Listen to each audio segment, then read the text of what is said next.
say Dr. James Naismith invented the game of basketball in 1893, but Chicago formed it in the 90s. Home of the youngest league MVP in NBA history. Home of the 2012 first draft pick and 2020 NBA champion. Home of the flu game, the free throw line dunk, and 3 consecutive titles.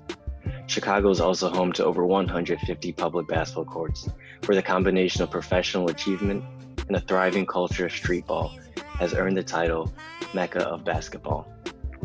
Unfortunately, throughout the past decade, Chicago has been given several other titles, such as the murder capital, Beirut by the Lake, and the infamous Chirac.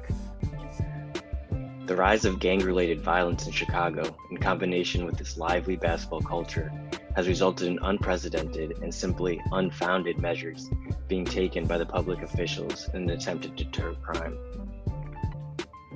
In the past decade, out of the 150 basketball courts that existed in the city, over 45 have been either demolished or had their hoops removed under what's been referred to as an aggressive attack on crime. Through my research, I discovered that there is absolutely zero statistical evidence or data that would link criminality directly to public basketball courts. In fact, I found that the benefits a basketball court can bring to a community greatly outweighs any negatives. For example, access to sports at a young age helps to produce adults who are healthier both physically and mentally. It also instills lessons on discipline, teamwork, and resilience. It also statistically leads to better grades, higher graduation rate, and longer life expectancy. Spending over a year interviewing affected players and parents, attending community board meetings, and tracking removed hoops, it has come to my attention that beyond the prejudice and bias associated with this topic, the true friction lies in miscommunication and underrepresented voices. In response to this insight, I developed a 2-part system that's designed to not only raise awareness and locate removed hoops, but to co-create with community members, amplify voices, and provide support under the title and organization Take Back the Court. Take Back the Court is a community-led initiative I started with the intention of restoring public hoops to affected neighborhoods. Essentially, the initiative starts with the residents of neighborhoods experiencing hoop removal. Since there is extremely limited information on what parks are actually being affected, we need the community to be involved in reporting.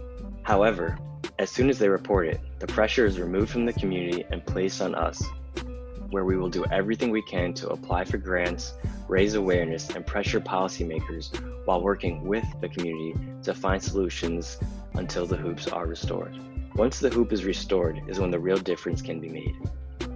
We can't ignore the fact that the hoops were removed from predominantly lower income neighborhoods and is affecting primarily at-risk youths who are already facing so many existing disadvantages. It's important that these kids are empowered to fight for their right to equal access.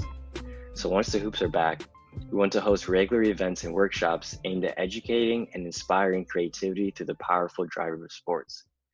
Take Back the Court has 2 end goals in mind.